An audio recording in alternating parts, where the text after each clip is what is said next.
আসসালামু আলাইকুম। আশা করছি সবাই অনেক, অনেক ভালো আছেন। আজকে আবারও চলে এসেছি আরেকটা মিনি ব্লগ নিয়ে। আর আজকে চলে আসছি ফুফাতো বোনের বিয়েতে। আর আজকে ফুফাতো বোনের বিয়েতে এসে আমরা সবাই মিলে কি করলাম সেটাই আপনাদের সঙ্গে আজকে শেয়ার করব। একটা বাড়িতে বিয়ে মানেই কিন্তু সবাই মিলে একসাথে হওয়ার একটা চান্স। তো আজকে কিন্তু প্রায় সকলের সঙ্গেই দেখা হয়েছে। আর আজকে কিন্তু আনিকা, ইনিয়া, তার বাবা, মামা প্লাস আমি সকলেই কিন্তু ব্ল্যাক পরার চেষ্টা করেছি। তারপর সবার সঙ্গে দেখা করার পর কিন্তু আমরা সরাসরি ছাদে চলে আসছি। যেহেতু অনুষ্ঠানটা ছাদেই করা হয়েছিল। তো ছাদের পরিবেশটা আপনাদেরকে একটু ঘুরিয়ে দেখালাম। অবশ্যই কমেন্টে জানাবেন কেমন লেগেছে। চারিপাশে গাছ প্লাস ডেকোরেট অনেক সুন্দর হয়েছে। আমার কাছে কিন্তু অনেক ভালো লেগেছে। আর আমাদের কিন্তু আসতে অনেকটা লেট হয়েছিল। সেইজন্য কিন্তু আসার সঙ্গে সঙ্গেই ভাইয়া বলতেছিল যে খাবার-দাবারটা সেরে নিতে। তাহলে চলুন আপনাদের সঙ্গে খেতে শেয়ার করি অনুষ্ঠানে কি আইটেমস করা হয়েছিল। প্রথমেই পোলাও, সাদা ভাত, চাইনিজ সবজি, রূপচাঁদা মাছের ফ্রাই করা হয়েছিল। তারপর চিকেন রোস্ট, বিফ ভুনা, তারপর দই দিয়েছিল। সবশেষে ছিল কোল্ড ড্রিংকস। কোল্ড ড্রিংকস খাওয়ার পর কিন্তু আমাদের খাওয়া-দাওয়া শেষ। আর এটা হচ্ছে আমার ছোট বোনের হাসব্যান্ড।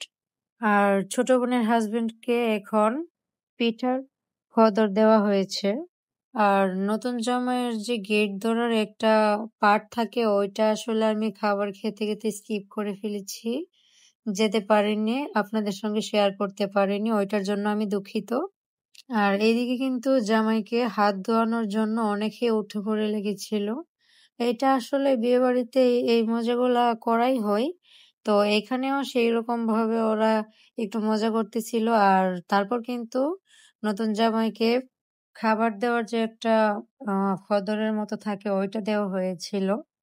আর এইদিকে কিন্তু ইনায়া তার মামাদের সঙ্গে অনেক খেলাধুলা করতেছিল, মজা করতেছিল। তারপর কিন্তু এইদিকে আবার নতুন জামাইকে আলাদাভাবে খেতে দেওয়া হয়েছিল। তারপর এইদিকে বিয়ে পড়ানোর একটা পার্ট চলতেছিল। বিয়ে কিন্তু প্রায় হয়েই গেছে। এখন হাসব্যান্ডের সই নিলেই কিন্তু হয়ে যাবে। ওইদিকে বিয়ে পড়ানো শেষ আর এইদিকে কিন্তু ইনিয়া খুশিতে নাচতেছিল যে আন্টির বিয়ে হয়ে গেছে, এখন আন্টিকে শ্বশুরবাড়িতে পাঠানো হবে। এটা আসলে আমি আপনাদের সঙ্গে মজা করেই বলেছি। ও কেন নাচতেছে আসলে ওটা ওই বলতে পারবে। আর এইদিকে যেহেতু বিয়ে শেষ এখন কিন্তু বউ বিদায়ের পালা। তো এইদিকে কয়েকটা রিচুয়ালস ছিল তো সেইগুলা পালন করা হচ্ছিল। তারপর কিন্তু নতুন বউকে তার জামাইয়ের হাতে তুলে দেওয়া হচ্ছে। আমাদের মেয়েদেরকে ছোট থেকে বাবা মা এত কষ্ট করে বড় করে, আর নিজের বাড়িতে ছোট থেকে বড় হওয়ার পর হঠাৎ করে একদিন বিয়ে ঠিক হয়ে যায়, তারপর শ্বশুরবাড়িতে নাকি চলে যেতে হয়।